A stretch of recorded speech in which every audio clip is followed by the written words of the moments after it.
ರಾಜ್ಯದಲ್ಲಿ ಮುಂಗಾರು ಮಳೆ ಬೋರ್ಗರೆಯುತ್ತಾ ಇದ್ದು ಹಲವು ಜಿಲ್ಲೆಗಳಲ್ಲಿ ಅತಿವೃಷ್ಟಿ ಮತ್ತು ಪ್ರವಾಹದ ಭೀತಿ ಎದುರಾಗಿದೆ. ಪರಿಸ್ಥಿತಿ ಕೈಮೀರುವ ಮುನ್ನವೇ ಎಚ್ಚೆತ್ತುಕೊಂಡಿರುವ ಮುಖ್ಯಮಂತ್ರಿ ಡಿ ಕೆ ಶಿವಕುಮಾರ್ ಅವರು ಮಹತ್ವದ ಆದೇಶವೊಂದನ್ನು ಹೊರಡಿಸಿದ್ದಾರೆ. ಹೌದು, ಪ್ರಕೃತಿ ವಿಕೋಪವನ್ನು ಸಮರ್ಥವಾಗಿ ಎದುರಿಸಲು ಮುನ್ನೆಚ್ಚರಿಕೆ ಕ್ರಮಗಳನ್ನು ಕೈಗೊಳ್ಳಲು ಮತ್ತು ಪರಿಹಾರ ಕಾಮಗಾರಿಗಳ ನೇರ ಉಸ್ತುವಾರಿ ವಹಿಸಲು ಸಿಎಂ ತಮ್ಮ ಸಂಪುಟದ ಸಚಿವರಿಗೆ ವಿವಿಧ ಜಿಲ್ಲೆಗಳ ತುರ್ತು ಜವಾಬ್ದಾರಿಯನ್ನು ಹಂಚಿಕೊಂಡಿದ್ದಾರೆ. ಯಾವ ಸಚಿವರಿಗೆ ಯಾವ ಜಿಲ್ಲೆಯ ಹೊಣೆ ಸಿಕ್ಕಿದೆ, ಇಲ್ಲಿದೆ ಕಂಪ್ಲೀಟ್ ಡೀಟೇಲ್ಸ್. ರಾಜ್ಯದ ಪ್ರಮುಖ ಜಿಲ್ಲೆಗಳ ಮಳೆಯ ಅಬ್ಬರ ಜೋರಾಗಿರುವುದರಿಂದ ಹಿರಿಯ ಸಚಿವರಿಗೆ ಪ್ರಮುಖ ಜವಾಬ್ದಾರಿಗಳು ನೀಡಲಾಗಿದೆ. ಕೃಷ್ಣ ಬೈರೇಗೌಡ ರಾಜಧಾನಿ ಬೆಂಗಳೂರು ನಗರ ಹಾಗೂ ಹಾಸನ ಜಿಲ್ಲೆಯ ಉಸ್ತುವಾರಿ ವಹಿಸಿಕೊಂಡಿದ್ದಾರೆ. ಕೆಎಚ್ ಮುನಿಯಪ್ಪ ಬೆಂಗಳೂರು ಗ್ರಾಮಾಂತರ, ಬಳ್ಳಾರಿ ಮತ್ತು ವಿಜಯನಗರ ಜಿಲ್ಲೆಗಳ ಜವಾಬ್ದಾರಿ ಇವರ ಹೆಗಲೇರಿದೆ. ರಾಮಲಿಂಗಾರೆಡ್ಡಿ ಬೆಂಗಳೂರು ದಕ್ಷಿಣ ಹಾಗೂ ಮಂಡ್ಯ ಜಿಲ್ಲೆಗಳ ಉಸ್ತುವಾರಿಯನ್ನ ನೋಡಿಕೊಳ್ಳಲಿದ್ದಾರೆ. ಡಾಕ್ಟರ್ ಯತೇಂದ್ರ ಸಿದ್ದರಾಮಯ್ಯ ಸಾಂಸ್ಕೃತಿಕ ನಗರಿ ಮೈಸೂರು ಹಾಗೂ ಚಾಮರಾಜನಗರ ಜಿಲ್ಲೆಗಳ ತುರ್ತು ನಿರ್ವಹಣೆಯ ಹೊಣೆ ಇವರು ಹೊತ್ತಿದ್ದಾರೆ.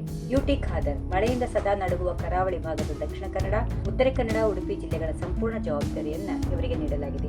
ಇನ್ನು ಎಂಬಿ ಪಾಟೀಲ್ ವಿಜಯಪುರ ಮತ್ತು ಬಾಗಲಕೋಟೆ ಜಿಲ್ಲೆಗಳ ಉಸ್ತುವಾರಿ ವಹಿಸಿದ್ದಾರೆ. ಪ್ರಿಯಾಂಕ್ ಖರ್ಗೆ ಕಲಬುರಗಿ ಹಾಗೂ ಯಾದಗಿರಿ ಜಿಲ್ಲೆಗಳ ಮೇಲುಸ್ತುವಾರಿಯನ್ನ ನಡೆಸಲಿದ್ದಾರೆ.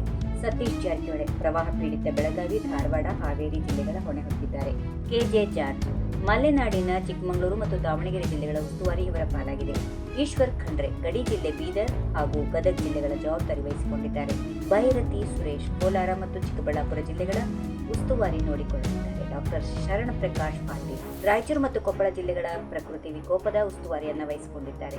ಮುಖ್ಯಮಂತ್ರಿ ಡಿ ಕೆ ಶಿವಕುಮಾರ್ ಅವರ ಈ ಆದೇಶದ ಬೆನ್ನಲ್ಲೇ ಎಲ್ಲಾ ಸಚಿವರುಗಳು ತಕ್ಷಣವೇ ತಮಗೆ ಹಂಚಿಕೆಯಾಗುವ ಜಿಲ್ಲೆಗಳಿಗೆ ಭೇಟಿ ನೀಡಲು ಸಜ್ಜಾಗಿದ್ದಾರೆ. ಸ್ಥಳೀಯ ಆಡಳಿತದೊಂದಿಗೆ ಸಭೆ ನಡೆಸಿ ಕಂಟ್ರೋಲ್ ರೂಮ್ಗಳನ್ನು ಸಕ್ರಿಯಗೊಳಿಸಲು ಸೂಚನೆ ನೀಡಲಾಗಿದೆ. ಜನಸಾಮಾನ್ಯರಿಗೆ ಯಾವುದೇ ತೊಂದರೆಯಾಗದಂತೆ ಪ್ರಾಣಹಾನಿ ಮತ್ತು ಆಸ್ತಿ ಪಾಸ್ತಿ ಹಾನಿಯನ್ನು ತಡೆಯುವುದೇ ಈ ಆದೇಶದ ಮುಖ್ಯ ಉದ್ದೇಶವಾಗಿದೆ. ಸರ್ಕಾರ ಮಳೆ ಹಾನಿ ತಡೆಯಲು ಎಷ್ಟು ಯಶಸ್ವಿಯಾಗಲಿದೆ ಎಂಬುದನ್ನು ಕಾದು ನೋಡಬೇಕು. ಇದು ಈ ಹೊತ್ತಿನ ವಿಶೇಷ ವರದಿ. ನಿರಂತರ ಸುದ್ದಿಗಳಿಗಾಗಿ ನೋಡ್ತಾ ಇರಿ ನಮ್ಮ ಚಾನೆಲ್. ಧನ್ಯವಾದಗಳು.